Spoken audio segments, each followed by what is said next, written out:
On January 22nd, 2020, Rat Burglar tweeted, "Twitter is 90% someone imagining a guy, tricking themselves into believing that guy exists, and then getting mad about it." This is the Museum of Twitter, the show we talk about the most important tweets in the history of Twitter.com. I wanted to do this one because while it definitely was true when it was said about Twitter, it kind of feels like this is the entirety of culture now. People are constantly imagining someone that they'd be mad at, convincing themselves that that person is real, and then yelling about it. Like, seriously, what is every culture war panic if not exactly this? Think about how many people lost their minds about the idea of teachers putting litter boxes in their classrooms in case some of their kids identified as animals, and even though that person was not real, that there were no teachers that were doing that, they imagined it so hard that they got mad about it and couldn't stop yelling about it. I think this comes about because the internet is obviously made to produce strong feelings like rage. And at a certain point, people, no matter their political persuasion, will run out of things to actually be enraged about. And so to fill that gap, content creators and random people will start to imagine things that would make them angry. And they spend so much time imagining that sort of thing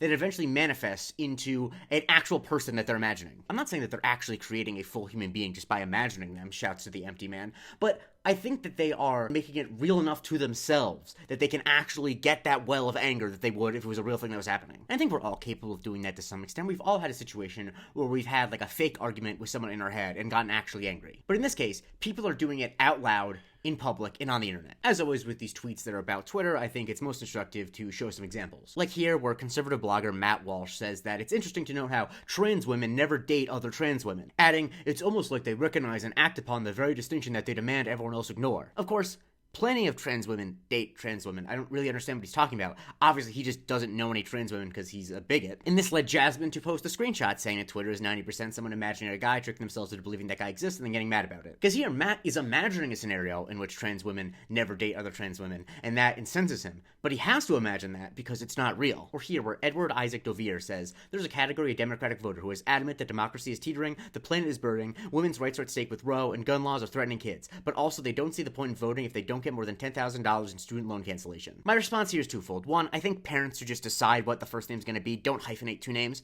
And two, this is obviously not a statistically significant person that Edward Isaac is imagining. Which is why the Indivisible team quote tweeted that with the screenshot saying that he's just making up someone to get mad at. Because yeah, it would make sense to be angry at someone who thought of those things and said those things loudly, but then wouldn't vote for Democrats because they didn't get enough student loan cancellation. But like, that's just not a person who really exists. You're just making up a guy to get mad at. And yes, I'm sure you could find one or two people who are like that, but that's not the same thing as talking about it as if it's a significant amount of people. This guy Tarnell Brown said when Beyonce released Cowboy Carter, "To all the people angry about Beyonce releasing a country album, I hope you never find out about Raina Roberts, Mickey Guyton, or Gasp, Charlie Pride. It's okay to be mad about Cowboy Troy. That's an assault on music." And Jim Treacher posted that screenshot next to the Rat Burglar screenshot because who is Tarnell talking about? Yeah, I don't see all of Twitter. I don't know what everyone's tweeting, but I don't think that there was a significant amount of people who were mad that Beyonce made a country album. At least the people who were mad were not Beyonce fans. They were country music fans who didn't like that, a black person was making country music. And as I mentioned, this has expanded just beyond Twitter, and now a lot of people have replaced the word Twitter with other things who are trying to make points. Like when this Leftist For You account posted a comic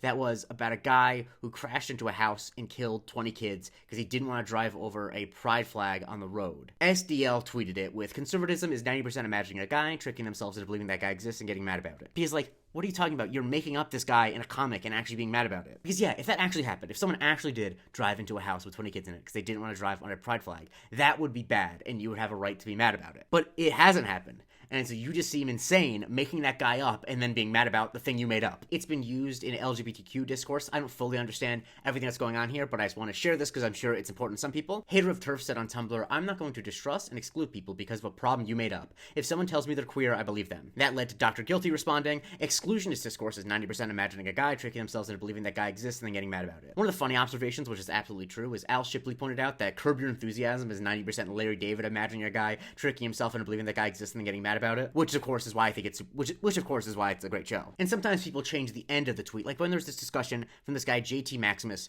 who's talking about like against property taxes basically by imagining a guy on minimum wage with a family of 5 who owns a house in the center of town where his value of his property would go up, but his property taxes would go up.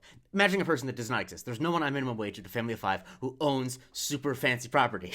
Because, like, that doesn't make any sense. And that led to Bob's Burgers Urbanist saying, Twitter is 90% someone imagining a guy, tricking themselves into believing that guy exists, and then getting mad about any policy that might harm that guy. And I feel like this one's actually more applicable to TikTok than it is to Twitter, because I cannot emphasize how many times I've seen people make arguments against, like, congestion pricing, where they have to, like, imagine a very specific type of worker who checks, like, a bunch of different boxes that no one actually checks, just to come up with someone that might get harmed by a policy that's mostly good. Like, if you're gonna get mad on behalf of someone, make that someone a real person. Don't just make them up out of thin air. And a point that was made in 2021 about this tweet, which I think is super insightful and, like, I love so much. Kat Rosenfield tweeted about it.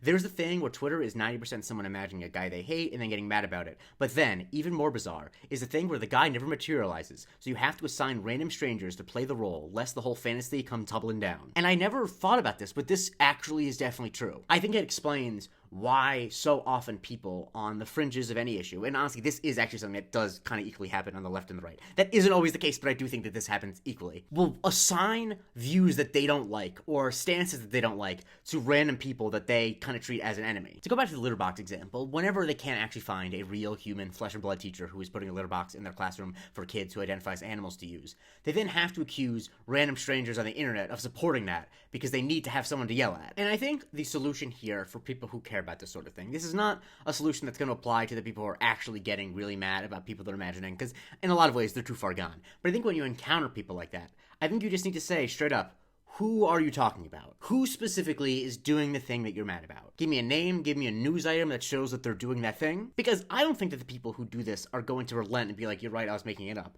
But I think they will spiral and make it clear that they're just being incensed for no reason. And if they're gonna be incensed, I think the very least we can do is make sure that onlookers know that their being incensed is not based in any reality. Follow me for a new tweet every day and consider subscribing in the link in my bio, where you can get the weekly Museum of Not Twitter, where I talk about a thing that was big on the internet that did not start on Twitter, and you also can vote on what I do on Subscriber Sundays.